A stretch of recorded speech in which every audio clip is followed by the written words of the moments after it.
அனைவருக்கும் வணக்கம். இன்றைக்கி வினியாஸ் எஜுகேஷன் சேனலில் என்ன பார்க்க போகிறோம் அப்படின்னா, TNPSC general Tamil previous year question paper நம்ம தொடர்ந்து பார்த்துட்டு வந்துட்டுருக்கோம். அந்த வகையில் இன்றைக்கி நம்ம டே 6 வந்து நம்ம பார்க்க போகிறோம். டே 5ல் 2014 குரூப் 4 தமிழ் எடுத்தோம். அதில் ஒரு 50 கொஸ்டின்ஸ் பார்த்தாச்சு. இன்றைக்கி டே 6ல் ஒரு 50 கொஸ்டின்ஸ் பார்த்துடலாம். ஓகே, வாங்க நம்ம பார்க்கலாம். வெற்பு, சிலம்பு, பொறுப்பு ஆகிய சொற்கள் குறிக்கும் பொருள் என்ன அப்படின்னு சொல்லி கேட்டிருக்காங்க. அதற்கு விடை வந்து பாருங்கள், மலை. இந்த வெற்பு, சிலம்பு, பொறுப்பு இது எல்லாமே எதை குறிக்குது அப்படின்னா மலை அப்படிங்கிற ஒரு சொல்ல தான் குறிக்குது. ஓகே, அடுத்து பாருங்கள்.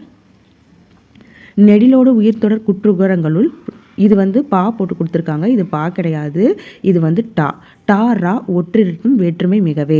ஸோ நெடில் உயிர் இதை தொடர்ந்து குற்று உகரங்கள் வரும் பொழுது இந்த டா ரா அப்படிங்கிற ஒற்று வந்து இரட்டும் அப்படிங்கிறது தான் இந்த விதி, புணர்ச்சி விதி சொல்லுது. ஸோ இதுபடி எது புணர்ந்திருக்கு, அதற்கு சான்று தருகன்னு சொல்லி கேட்டிருக்காங்க. ஸோ குற்றியல் உகரம் அப்படின்னாவே நம்மளுக்கு குசுடு துபுரு அப்படிங்கிறது நிலைமொழி ஈற்றில் வந்து இருக்கணும். ஸோ அப்படி பார்க்குறப்ப இந்த ரெண்டும் வராது பிரிக்கும் பொழுது. இரட்டுற கூட்டல் மொழிதல், வட்டம் கூட்டல் பலகை அப்படின்னு சொல்லி பிரியும். ஸோ இது ரெண்டும் வராது. இது பாருங்க, கட்டுச்சோரை வந்து கட்டு கூட்டல் சோறு அப்படின்னு பிரிக்கலாம். அப்போ டூ வருது. குசுடு துபுரில் அது டூ வருது. இதில் பாருங்க, காட்டுக்கோழியை காடு கூட்டல் கோழி அப்படின்னு சொல்லி பிரிக்கலாம். இங்கே பாருங்க, இங்கே வந்து விதி என்ன கொடுத்துருக்காங்க, நெடில் வரும் பொழுது டா வரணும். அதே மாட்டம் உயிரெழுத்து வரும் பொழுது ரா வந்து இரட்டும் அப்படின்னு சொல்லியிருக்காங்க. ஸோ அதுபடி பார்த்தோம்னா இந்த டூக்கு முன்னாடி பாருங்கள் இட்டுங்கிற மெய்யெழுத்து வந்திருக்கு. ஆனால் இங்கே ரெண்டு கண்டிஷன் என்ன கொடுத்துருக்காங்கன்னா, நெடில் இருக்கணும், அப்படி இல்லாட்டி உயிர் இருக்கணும் தான் சொல்லியிருக்காங்க. ஸோ அந்த இதுலேயே இது கேன்சல் ஆயிரும். அப்போ இது மட்டும்தான் வரும். அப்போ காடு கூட்டல் கோழி காட்டுக்கோழி அப்படின்னு சொல்லி உணரும். அதாவது அந்த காடு, அந்த இட்டு இருக்கு இல்லையா, இட்டு வந்து எக்ஸ்ட்ரா வரும் அப்படின்னு சொல்கிறாங்க. அது வந்து ஒற்று வந்து இரட்டும் அப்படின்னு சொல்கிறாங்க. ஸோ அதுபடி புணர்ந்தது இந்த காட்டுக்கோழி அப்படிங்கிற ஒரு வார்த்தை. ஓகே, அடுத்து பார்க்கலாம். முன்னீர் வழக்கம் மகடுவோடு இல்லை. இதில் மகடுவு என்பது டேஷ் அப்படின்னு சொல்லியிருக்காங்க.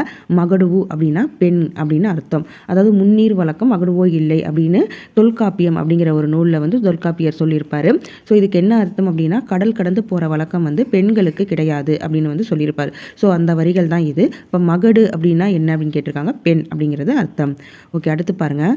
தொடை விகற்பம் எத்தனை வகைப்படும்னு கேட்டிருக்காங்க. மொத்தம் தொடை விகற்பம் வந்து 35. இது வந்து ஐயேழு 35 அப்படின்னு சொல்லி வரும். இந்த எதுகை, மோனை, எபு இதெல்லாம் இருக்கும் இல்லையா. ஸோ அதை வந்து அந்த இதால் போய் மல்டிப்ளை பண்ணுறப்ப ஐயல் 35 அப்படின்னு சொல்லிட்டு வரும், சேர்ந்து புணரும் பொழுது. ஓகே, அடுத்து பாருங்கள். கீழ்கண்டவற்றுள் எது சரி அப்படின்னு சொல்லி கேட்டிருக்காங்க. தொகை நிலை தொடர் வந்து எத்தனை இருக்குது, 6 இருக்குது. தொகா நிலை தொடர் வந்து 9 இருக்குது. ஸோ இதை நல்லா சரியாக பார்த்து வச்சுக்கோங்க. தொகை நிலை தொடர் வந்து எவ்வளோ, 6. தொகா வந்து 9 அப்படின்னு சொல்லி ஞாபகம் வச்சுக்கோங்க. ஓகே, அடுத்து பாருங்கள். ஐ, ஔ ஆகிய 2 எழுத்துக்களும் அழைக்கப்படும் விதம் என்ன அப்படின்னு சொல்லியிருக்காங்க, கேட்டிருக்காங்க. ஸோ அதுக்கு என்ன ஆன்சர் அப்படின்னா சந்தியக்கரம். இந்த ஐ, ஔ அப்படிங்கிறது சந்தியக்கரம் அப்படின்னு சொல்லுவாங்க. ஓகே, அடுத்து பாருங்கள். முற்றியலுகர சொல்லை எழுதுகன்னு கேட்டிருக்காங்க. முற்றியலுகர சொல் அப்படின்றது இங்கே கதவு அப்படின்னு சொல்லி கொடுத்துருக்காங்க. ஸோ குற்றியலுகர சொல்னால் நம்மளுக்கு நல்லா தெரியும். இங்கே குசுடு துபுரு அப்படிங்கிறது ஈற்றெழுத்தில் வந்து வரும். இந்த இடத்துல வந்து கு சுடு து பூரு அப்படிங்கிறது வரும். இந்த இடத்துல வந்து நீங்கள் பார்க்குறப்ப நீங்கள் என்ன பார்த்தீங்கன்னா அந்த எழுத்து வந்திருக்காரு. அதாவது மற்றதில் வல்லின உகரம் வந்திருக்கும். இதில் பாருங்க, கசட தபர எங்கன்னா நம்மன எரல வளல. ஸோ இதில் வந்து இடையின உகரம் வந்திருக்கு. இப்போ இடையின உகரம் வந்ததுனால இடையின உகரம் வந்தது அப்படின்னா அது வந்து முற்றியல் உகர சொல் அப்படின்னு வந்து சொல்லுவாங்க. ஸோ அப்போ என்ன ஆன்சர், கதவு அப்படிங்கிறது ஆன்சராக இருக்குது.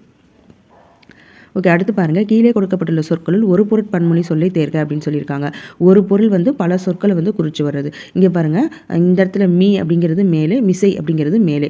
அப்போ இது வந்து பல மொழிகள் இருக்குது. எல்லாமே என்னது, ஒரு பொருளை தான் குறிக்குது. ஸோ அதனால் இதை ஒரு பொருட்பன்மொழி அப்படின்னு வந்து சொல்லுவாங்க. மீ, மிசை, ஞாயிறு அப்படிங்கிறது இதற்கு சரியான விடை. அடுத்து பாருங்கள். பெரு என்ற வேர்ச்சொல்லின் வினையாளனையும் பெயரை தேர்ந்தெடுன்னு கேட்டிருக்காங்க.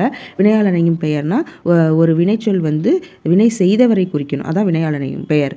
ஓகே, இந்த இடத்துல பாருங்கள், பெறுபவன். அப்போ பெறுதல் அப்படிங்கிற வினையை குறிக்காமல் பெற்றவனை வந்து குறிச்சனால அது வினையாளனையும் பெயர் அப்படின்னு சொல்லுவாங்க. ஓகே, அடுத்து பாருங்கள். ஒரு பொறுத்துக்க கொடுத்துருக்காங்க. இலக்கணம் உடையது அப்படிங்கிறதுக்கு மேட்ச் ஆகும்னா இந்த நிலம் அப்படிங்கிறது இலக்கணம் உடையதாக இருக்குது. மங்களம் வந்து இறைவனடி சேர்ந்தார். அதாவது அமங்கலமான வார்த்தையை வந்து மங்களமாக மாற்றி சொல்கிறது தான் மங்களம் அப்படின்னு சொல்லுவாங்க இலக்கணத்தில். இலக்கண போலி அப்படிங்கிறது புறநகர். அதாவது முன்பின் தொக்க போலி அப்படின்னு கூட இதை சொல்லுவாங்க. இந்த நகர்ப்புறம் அப்படிங்கிறது புறநகர் அப்படின்னு சொல்லி அமைஞ்சிருக்கு. ஸோ வந்து இலக்கணம் உடையது மட்டுமே தெரியும், ஆனால் அது வந்து என்னது இலக்கண போலி. இடக்கரடக்கல் அப்படின்னு கொடுத்துருக்காங்க. இடக்கரடக்கல் அப்படிங்கிறது என்னென்னா இடர்பாடான சொல்ல வந்து மாற்றி சொல்கிறது தான் இந்த இடக்கரடக்கல் அப்படின்னு சொல்லுவாங்க. இடக்கரடக்கல் கால் கழுவி வந்தான் அப்படிங்கிறது இடக்கரடக்கல். அதே மட்டும் வெளியில் சொல்கிறதுக்கு ஒரு சங்கடப்படக்கூடிய ஒரு சில வார்த்தைகள் இருந்தது அப்படின்னா அதையும் மாற்றி தான் சொல்லுவாங்க. ஸோ அதை வந்து இடக்கரடக்கல் அப்படின்னு சொல்லுவாங்க. அப்போ இதுக்கு என்ன மேட்ச் ஆகும்னா 4312. ஆன்சர் என்ன 4312. ஓகே, அடுத்து பாருங்கள். அந்தந்த அடிகளில் உள்ள சொற்களை முன்பின்னாக மாற்றிக்கொள்வது எவ்வகை பொருட்கோள்னு கேட்டிருக்காங்க.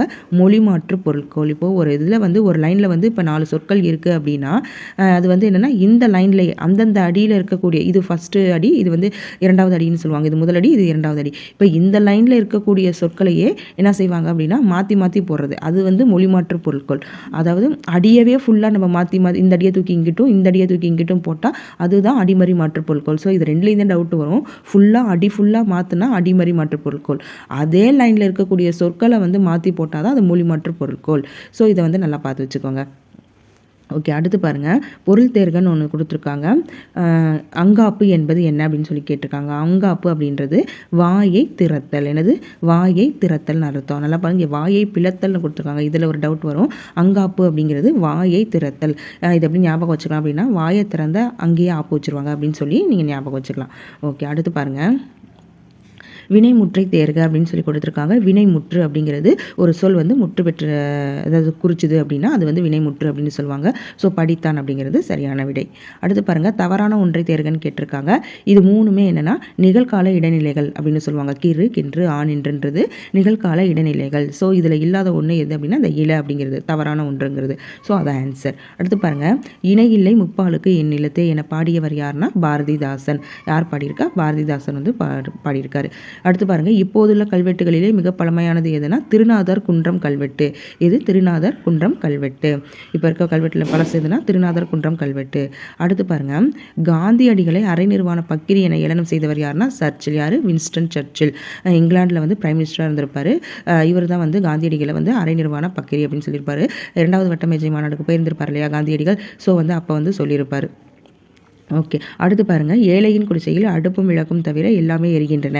இதனை பாடிய கவிஞர் யாருன்னா வள்ளிக்கண்ணன். யார்? வள்ளிக்கண்ணன். வள்ளி வீட்டில் என்னாவது அடுப்பை தவிர மற்ற எல்லாமே எரியுது அப்படின்னு சொல்லி ஞாபகம் வச்சுக்கோங்க. அடுத்து பாருங்கள். கலம்பகம் பாடுவதில் புகழ் பெற்றவர் யாருன்னா இரட்டையர்கள். கலம்பகம் பாடுவதில் புகழ் பெற்றவர்கள் இரட்டையர்கள். ஓகே, 2 பேர் சேர்ந்து கலைச்சி விட்டுருவாங்க அப்படின்னு சொல்லி ஞாபகம் வச்சுக்கோங்க. 2 பேரும் சேர்ந்து கலைச்சி விட்டுருவாங்கன்னு ஞாபகம் வச்சுக்கலாம். அடுத்து பாருங்கள். இந்திய அரசியலில் சாணக்கியர் யாருன்னா ராஜகோபாலாச்சாரியார். யார்? ராஜகோபாலாச்சாரியார். ஓகே, அடுத்து பார்க்கலாம். ஆன்ம ஈடேற்றத்தை விரும்பும் பயணம் குறித்த நூல் எதுன்னு கேட்டிருக்காங்க. ரச்சனிய யாத்திரிகம். எது? ரச்சனிய யாத்திரிகம். அடுத்து எல்லாருக்கும் எல்லாம் என்றிருப்பதற்கான இடம் நோக்கி நடக்கின்றது இந்த வையம் என பொது உடைமையை விரும்பியது யார் அப்படின்னா பாரதிதாசன் அவர்கள் தான் இதை சொல்லியிருப்பார்.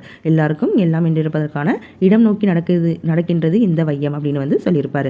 ஓகே, அடுத்து பாருங்கள். திருந்திய பண்பும் சீர்த்த நாகரிகமும் பொருந்திய தூய்மொழி தமிழ் செம்மொழியாம் என்று செம்மொழிக்கு இலக்கணம் வகுத்தவர் யார் அப்படின்னா பரிதிமார் கலைஞர். யார்? பரிதிமார் கலைஞர்.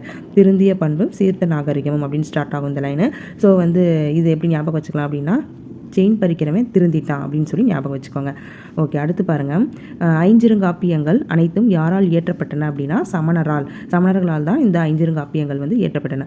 ஐஞ்சிறுகாப்பியங்கள்லாம் என்னென்னா உதயனகுமார காவியம், நாககுமார காவியம், யசோதர காவியம், நீலகேசி, சூளாமணின்னு சொல்லி ஐஞ்சிறுகாப்பியங்கள் இருக்குது. இது ஃபுல்லுமே யார் எழுதுனது அப்படின்னா சமண முனிவர்கள் தான். ஓகே, அடுத்து பாருங்கள். பெர்சிவல் பாதிரியாரின் வேண்டுகோளை ஏற்று பைபிளை தமிழில் பெயர்த்த அறிஞர் யாருன்னு கேட்டிருக்காங்க. யார் அப்படின்னா ஆறுமுக நாவலர். யார்? ஆறுமுக நாவலர். இதழ், நா, பல், அன்னம் இவையெல்லாம் என்னன்னு கேட்டிருக்காங்க. இதெல்லாம் ஒழிப்பு முனைகள். இதில் வந்து ஒரு டவுட் வரும், இதை நல்லா பார்த்து வச்சுக்கோங்க. ஏன்னா வந்து இடப்பிறப்பு முயற்சி பிறப்புன்னு 2 விஷயம் சொல்லுவாங்க இந்த உச்சரிப்பு வரும்பொழுது. இந்த இடப்பிறப்பு அப்படின்னா அந்த தலை, கழுத்து, மார்பு இதெல்லாம் இடப்பிறப்பு அப்படின்னு சொல்லுவாங்க. முயற்சி பிறப்புங்கிறது இதழ், நா, பல், அன்னம் இந்த மாதிரி சொல்லுவாங்க. ஸோ இதை வேறு விதமாக சொல்லணும் அப்படின்னா ஒழிப்பு முனைகள். அந்த இடத்துல தானே நம்மளுக்கு அந்த மொழி வந்து சொல்கிறதுக்கான ஒரு இது வருது. ஸோ அதனால் அதெல்லாம் ஒழிப்பு முனைகள் அப்படின்னு வந்து சொல்லுவாங்க. ஓகே, அடுத்த கொஸ்டின் பாருங்கள். ஸ்ரீ வைஷ்ணவத்தின் வளர்ப்பு தாய் என போற்றப்படுபவர் யார் அப்படின்னா ராமானுஜர். யார்? ராமானுஜர். ஸ்ரீ வைஷ்ணவத்தின் வளர்ப்பு தாய் யார்? ராமானுஜர். உங்களுக்கு ஆண்டாளில் வந்து டவுட் வரும், நல்லா பார்த்துக்கோங்க. ராமானுஜர். ஓகேவா? ஓகே, அடுத்து பார்க்கலாம்.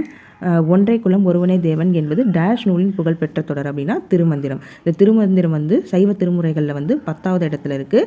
இந்த இது வந்து எங்கே இருக்குது அப்படின்னா எந்த மந்திரத்தில் இருக்குது அப்படின்னா 7வது மந்திரத்தில் இருக்குது அப்படின்னு சொல்லி நான் ஷார்ட்ஸில் கூட சொல்லியிருப்பேன். ஸோ ஷார்ட்ஸில் வந்து ஓல்டு புக்கு கொஸ்டின்ஸ்லாம் இம்பார்ட்டன்ட் கொஸ்டின்ஸ்லாம் கொடுத்துட்ருக்கேன். ஸோ பார்க்காதவங்க அதையும் பாருங்கள். ஓகே, அடுத்த கொஸ்டின் பார்க்கலாம். மருத நிலத்திற்குரிய தெய்வம் எது அப்படின்னு சொல்லி கேட்டிருக்காங்க. எது அப்படின்னா இந்திரன். மருத நிலத்திற்குரிய தெய்வம் இந்திரன். ஓகே, அடுத்து பார்க்கலாம். தாண்டக வேந்தர் என அழைக்கப்படுபவர் யாருன்னு கேட்டிருக்காங்க. யாருன்னா திருநாவுக்கரசர். இவர் வந்து தாண்டகம் பாடுவதில் வந்து வல்லவர். அதனால் இவரை தாண்டக வேந்தர் அப்படின்னு சொல்லி அழைப்பாங்க. ஓகே, அடுத்து பாருங்கள். தேசியம் காத்த செம்மல் என திருவிக்காவால் புகழப்பட்டவர் யாருன்னா பசும்பொன் முத்துராமலிங்க தேவர். யார்? திருவிக்கா வந்து பசும்பொன் முத்துராமலிங்க தேவரை தேசியம் காத்த செம்மல் அப்படின்னு வந்து சொல்லியிருப்பார். அடுத்து சின்னச்சீரா என்ற நூலை எழுதியவர் யார் அப்படின்னு கேட்டிருக்காங்க. பனு அகமது மரைக்காயர். யார்? பனு அகமது மரைக்காயர். சீரா புராணத்தை எழுதினது யாருன்னா உமரப்புலவர். அதோட நூல் வந்து முழுமையாக இல்லை அப்படிங்கிறதுக்காக சின்னச்சீரா அப்படிங்கிற இதில் வந்து பனு அகமது மரைக்காயர் வந்து எழுதியிருப்பார். ஓகே, அடுத்து பாருங்கள். காந்திய கவிஞர் என அழைக்கப்படுபவர் யார் அப்படின்னா நாமக்கல் கவிஞர் வே ராமலிங்கனார். யார்? நாமக்கல் கவிஞர் வே ராமலிங்கனார்.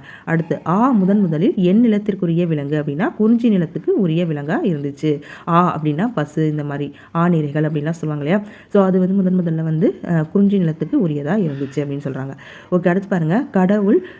கடவுள் வல்கையோடு துணை மாய்த்து உடல் புட்கிரையாக ஒல் செய்வேன். இந்த வீரவரிகள் இவரால் கூறப்பட்டன அப்படின்னு சொல்லி கேட்டிருக்காங்க. ஸோ இது என்ன அர்த்தம் அப்படின்னா கடவுளுடைய வலிய கைகளின் துணையை கொண்டு என்ன செய்வேன், அந்த பறவைகளுக்கு உன்னுடைய உடலை வந்து இரையாக்குவேன் அப்படின்னு வந்து யார் சொல்லுவா அப்படின்னா தாவீது வந்து கோலியாத்தை பார்த்து சொல்கிற மாட்டோம். சீரா புராணத்தில் வந்து உமரப்புறவல் வந்து எழுதியிருப்பார். ஸோ வந்து இந்த வரிகளுக்கு இதான் அர்த்தம். இதை சொன்னது யார்? இந்த வீர வரிகளை சொன்னது யார் அப்படின்னு சொல்லி கேட்டிருக்காங்க. யார் அப்படின்னா தாவீது. அடுத்து பாருங்கள். இதன் பட்டையை அரைத்து தடவினால் முறிந்த எலும்பு விரைவில் கூடும் அப்படின்னு சொல்லுவாங்க. எதோடைய பட்டை அப்படின்னா இந்த முருங்கைப்பட்டை. முருங்கைப்பட்டையை அரைத்து தடவினா எலும்பு வந்து கூடிடும் அப்படின்னு சொல்கிறாங்க. அடுத்து பாருங்கள். வீரம் இல்லாத வாழ்வும் விவேகம் இல்லாத வீரமும் வீணாகும் அப்படின்னு சொன்னது யார் அப்படின்னா பசும்பொன் முத்துராமலிங்க தேவர். ஓகே, இங்கே பசும்பொன் முத்துராமலிங்க தேவர் பற்றி பழைய புத்தகத்தில் இருக்குது. ஸோ பார்த்து வச்சுக்கோங்க. அவரை பற்றி கொஸ்டின்ஸ் இருக்குது, நோட் பண்ணி வச்சுக்கோங்க. அடுத்து பாருங்கள். ஒரு பொறுத்துகை வந்து கொடுத்துருக்காங்க. Okay, first deserve then desire அப்படின்னு வந்து கொடுத்துருக்காங்க. இதுக்கு என்ன ஆன்சர் அப்படின்னா முடவன் கொம்பு தேனுக்கு ஆசைப்படலாமா. டிட் ஃபார் டேட் அப்படின்னா பழிக்கு பழி. ஒர்க்ஷிப் அப்படின்னா செய்யும் தொழிலே தெய்வம். Little stroke fell great works அப்படின்னா அடிமேல் அடி அடித்தால் அமையும் நகரம். 3, 4, 2, 1ங்கிறது இதுக்கு சரியான விடை. அடுத்து ஒரு பொறுத்துக்க கொடுத்துருக்காங்க. விசும்பு அப்படின்னா வானம்னு தெரியும். மறுப்பு அப்படின்னா என்னென்னா தந்தம். கனல் அப்படின்னா நெருப்பு அப்படிங்கிறது தெரியும். களிறு அப்படின்னா யானை, இதுவும் தெரியும். 2, 1, 4, 3 இது சரியாக பொருந்தும். அடுத்து பாருங்கள். திருக்காவலூர் கலம்பகம் இவரால் எழுதப்படவில்லை. யார் அப்படின்னா ஜியு போப்பு. ஏன்னா வந்து திருக்காவலூர் கலம்பகம் எழுதுனது யாருன்னா வீரமாமுனிவர். இவரோட இன்னொரு பேர் தான் தைரியசாமி. இயற்பெயர் வந்து கான்ஸ்டன்ட் ஜோசப் ஃபெஸ்கி அப்படின்னு வந்து சொல்லுவாங்க. இது 3மே இவருடைய பெயர்கள் தான். ஸோ இதில் வந்து இவரால் எழுதப்படவில்லைன்றப்ப ஜியு போப்பு வந்து இந்த லிஸ்ட்டில் வந்துடுவார். ஓகே, அடுத்து பாருங்கள். கம்பனை கற்க கவிதையின் சீரிய இயல்புகளை அறியலாம். இப்படி கூறியவர் யார் அப்படின்னா வையாபுரி பிள்ளை. எஸ், வையாபுரி பிள்ளை. கம்பனை கற்க யார்? கவிதையோடைய சீரிய இயல்புகளை வந்து தெரிஞ்சுக்கலாம்னு சொன்னது வையாபுரி பிள்ளை. இது எப்படி ஞாபகம் வச்சுக்கலாம் அப்படின்னா வையாபுரின்னு ஒரு நடிகர் இருக்கார் இல்லையா. ஸோ அவர் ஞாபகம் வச்சுக்கோங்க. வையாபுரி வந்து என்ன செய்கிறாரு, கம்பனை வந்து கற்றுக்கிட்டே இருக்காரு அப்படின்னு சொல்லி ஞாபகம் வச்சுக்கோங்க. ஓகே, இல்லாட்டி வையாபுரி வந்து ஒல்லியாக இருப்பார் இல்லையா, அதை வந்து ஞாபகம் வச்சுக்கிட்டு குச்சி மாதிரி இருப்பார், கம்பு மாதிரி இருப்பார் அப்படின்னு சொல்லி ஞாபகம் வச்சுக்கலாம். ஓகே, அடுத்து பாருங்கள். பம்மல் சம்பந்த முதலியார் எழுதாத நாடகம் எதுன்னு அப்படின்னு சொல்லி கேட்டிருக்காங்க. எது அப்படின்னா இந்த பவளக்குடி. மற்றதில் பம்மல் சம்பந்த முதலியார் வந்து எழுதியிருக்காரு. இது மட்டும்தான் அவர் எழுதலை. இது எழுதுனது யார் அப்படின்னா சங்கரதாஸ் சுவாமிகள் வந்து எழுதியிருப்பார். அடுத்து திருக்குறள், திருவாசகம், நாலடியார் ஆகிய நூல்களை ஆங்கிலத்தில் மொழிபெயர்த்தவர் யார் அப்படின்னா ஜியு போப் அவர்கள் தான் மொழிபெயர்த்திருப்பார். அடுத்து ஒரு பொறுத்துக்க கொடுத்துருக்காங்க. நூலாசிரியர் கொடுத்துருக்காங்க. ஆசாரக்கோவை எழுதுனது பெரிவாயின் முல்லையார். கார்நாற்பதிலிருந்து கண்ணன் கூத்தினார். முதுமொழி காஞ்சி வந்து யாருன்னா கூடலூர் கிளர். நான்மொழி கழிகை விளம்பினாங்கன்னா. 4, 3, 1, 2 அப்படிங்கிறது சரியான விடை. அடுத்து ஒரு பொறுத்துக்க கொடுத்துருக்காங்க. திருநாவுக்கரசர். இது எழுதுனது யார் அப்படின்னா திருநாவுக்கரசர் வந்து 4, 5, 6 இந்த 4, 5, 6 திருமுறைகளை இவர் எழுதியிருப்பார். சம்பந்தர் வந்து முதல் 3 திருமுறைகளை எழுதியிருப்பார். நம்மளுக்கு என்ன தோணும் அப்படின்னா இதில் தான் டவுட் வரும். 1, 2, 3 எழுதுனது திருநாவுக்கரசர் அப்படிங்கிற மாதிரி டவுட் வருது அப்படின்னா ஃபஸ்ட்டு வந்து சம்பந்தர் வந்து ஒரு சின்ன வயசு பையன் மட்டும் இருப்பார். திருநாவுக்கரசர் வந்து கொஞ்சம் வயசானவர். ஸோ வயசானவர் முதல்ல எழுதியிருப்பார் அப்படின்றதெல்லாம் நமக்கு ஞாபகம் வரும். ஆனால் இங்கே பாருங்கள் சம்பந்தர் சின்ன பையனை தான் ஃபஸ்ட்டு 3 திருமுறைகளை வந்து அவர் பாடின பாடல்களை தான் வச்சுருக்காங்க. சொல்லியிருக்காங்க. 2வதா திருநாவுக்கரசர் 4, 5, 6 திருமுறைகள் எழுதுனது திருநாவுக்கரசர் அப்படின்னு சொல்லி ஞாபகம் வச்சுக்கோங்க. அடுத்து பாருங்கள் சுந்தரர் வந்து 7ஆம் திருமுறை, மாணிக்கவாசகர் 8ஆம் திருமுறை. இதில் வந்து கன்ஃபியூஸ் ஆகாது. அடுத்து பாருங்கள் ஏ, இதுக்கு ஆன்சர் என்ன வரும்? A 4, 3, 2, 1 அப்படிங்கிறது ஆன்சராக இருக்கும். அடுத்து பொருந்தாத இணையை கண்டறி அப்படின்னு வந்து சொல்லியிருக்காங்க. இதில் எது அப்படின்னா ஞானரதம் கல்கின்னு கொடுத்துருக்காங்க. ஞானரதம் யார் எழுதுனது அப்படின்னா பாரதியார் தான் எழுதியிருப்பார். ஸோ வந்து இங்கே கல்கின்னு வந்து தவறாக கொடுத்துருக்காங்க. இங்கே பாருங்கள் சிறுபஞ்சமூலம் காரியாசன் சரியாக பிறந்திருக்கு. எழுத்து சீசு செல்லப்பா எழுதியிருப்பார்.